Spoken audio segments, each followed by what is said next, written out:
Hello, and welcome to the Health Data Ethics Podcast. I'm your host, Jenny Owens, and in today's episode, we're going to be talking about just some general AI factors to think about when you're thinking about artificial intelligence in your healthcare ecosystem. And I'm going to come at this today from an organizational point of view. I want to come to this specifically from the point of view that I currently have, which is the point of view of a new hire in artificial intelligence in a healthcare organization that is trying to look at the organizational structure that we have set up, the demand for AI tools, our ability to meet the demand for those AI tools, and to kind of try to map out what are the factors that are going to influence how successful my group is going to be over the next year or 2 or 3 or 5. What do I need to put into practice today so that we can have something to report out at the end of the year? And what do I want to make sure that we're focusing on as we move forward? And so as I was writing down my giant laundry list of factors to think about and things to consider, I found that my thoughts and the things that I was chewing on are kind of falling into 6 main categories. So I wanted to kind of pick at some of these and maybe lay them out for discussion and see if anybody else has thoughts on these categories. So the first thing that I was thinking about is I'm thinking about our AI Center of Excellence and our AI program and what we want to be doing within artificial intelligence in healthcare is I'm thinking about the overall environment, the field of healthcare, the field of artificial intelligence. What are we seeing? What are the main forces moving in this space that's going to tell me about what's going to be important to focus on? What areas might be more profitable? What areas might be less profitable? So I'm thinking about our growing cultural distrust with the medical complex and with the pharmaceutical complex.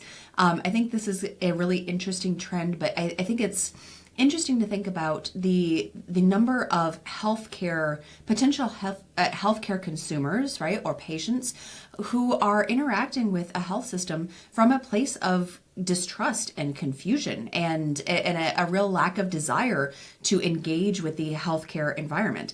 This is honestly often a role that I find myself inhabiting, right? I love all of my doctor friends. I love and respect all of you very much. I just really like to wait and go to the doctor when I absolutely have to. I'm not one to seek out regular care if it's not absolutely necessary.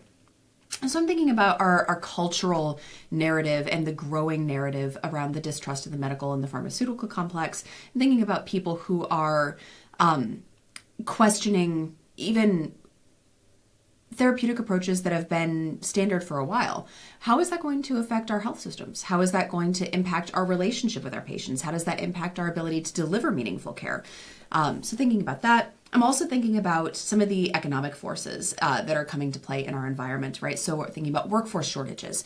We've got major shortages in primary care. We've got major shortages in nursing and our ability to literally staff our floors. People are definitely going to be looking to technology to help bridge some of those gaps. So let's carry that with us as we're thinking about making plans for how to use artificial intelligence in healthcare. I'm also thinking about the insurance reimbursement landscape, right? I could spend a lot of time trying to read all of the tea leaves and trying to figure out, well, if we do this, then insurance companies might do that. And I think the real thing at the end of the day is to think about what factors are going to drive increased reimbursement. How do we handle a payer mix that is constantly shifting towards government payers as opposed to private payers? And, what do we want to do as a health system with the assumption that insurance reimbursement is going to constantly be trending down? What changes do we need to make in our business, and how might artificial intelligence and other technological solutions help us bridge some of those gaps in our revenue? So that's kind of environment, thinking about our environment and some of the environmental and the economic factors that might play into a health system. I'm also thinking about our culture in general.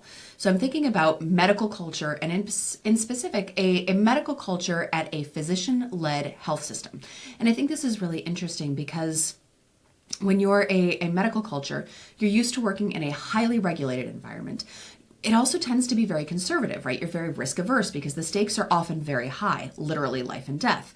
So thinking about how some plays that might work really well in like a Silicon Valley or in the entrepreneurial or in the startup phase, like ecosystems, may not work so well in the healthcare system. We have to sort of automatically anticipate a very conservative reaction to risk and to start thinking very early on about ways to mitigate that risk. How do we make sure that we have humans in the loop as early as possible? How do we make sure that we're feeding our algorithms data that is reliable? How do we make sure that we're taking steps to increase our healthcare cultural acceptance of artificial intelligence, as well as, making sure that the models are clinically valid, that they're statistically valid.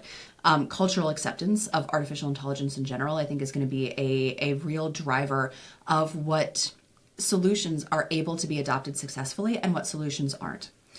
So I'm also thinking about data and technology, and I'm primarily still thinking about how siloed our data is and how siloed our expertise is. I want to think about ways to create a meaningful connection between our folks who really understand the data and our caregivers who are hands-on with the patients who are generating that data. I want to think about ways to meaningfully connect our analytics groups with our groups that are maintaining our clinical software. How do we make sure that the people who are in charge of the actual, keeping the lights on, keeping Epic running, that they're able to think meaningfully about how somebody might use that data then, that they are so busy creating ways to input. I'm also thinking a lot about education. And I'm thinking a lot about education in a couple of different tracks. I'm thinking about how do we empower technologically savvy people, people who are already data scientists, who are already analysts, who are already working in the space. How do we make sure that they have access to platforms and tools and training to meaningfully use those platforms and tools? But also for the people who are not already technically inclined, or who maybe are coming from behind and are teaching themselves computer science or machine learning, or they're learning all sorts of stuff. How do we harvest and kind of channel some of the popular interest in artificial intelligence in ways that might be helpful and might support some of my desire to remove gaps between people with specialized knowledge sets? If we have clinicians who are interested in the use of artificial intelligence, how can I help get them trained to a point where they can have really exciting, innovative, meaningful conversations with our data scientists? How do I make sure that our data scientists are empowered with the kind of operational and clinical knowledge that enables them to select a really interesting, meaningful use case? So I'm thinking a lot about education on both sides of that coin. I'm thinking about organization, right? And some of these silos really are organizational silos in addition to data silos, right? When you have a group that has, our health systems, a lot of health systems are kind of loose conglomerations of specialty institutes, right? A large academic teaching hospital, for example, is often a bunch of specialty institutes plus research plus education kind of in a trench coat. And so what are the organizational mechanisms for moving information back and forth between one specialty area and another? Maybe your cancer center is wrestling with something that a cardiovascular area has already looked at and has some advice. How do we create an organizational structure in our AI center that really facilitates that kind of knowledge sharing and allows people to collaborate and innovate together? Last but not least, I am, of course, thinking about success metrics. I'm thinking about, at the end of the year, what do I want to be able to look at my leadership and say, this year we delivered for you these things, and they had the following impacts. How am I going to meaningfully measure my success? And I was talking with a friend about, grappling with this idea that I have this new role in artificial intelligence, and I'm trying to work on some governance, and I'm trying to stand up some other initiatives as well. And I was trying to say, how do I get my mind around it? And my friend's advice was so good. His advice is usually good. This is why we're friends. He said, start with, what work do you want to do? What do you want to be doing that you think is a valuable use of this group's time? And then kind of back your way into how you want to slice and dice the work from there. So that's where I'm started. These are the things that are on my mind as we round the corner into the end of 2024. It has been an absolutely amazing year talking about and learning about artificial intelligence and health data and ethics and some business relationship management skills with you.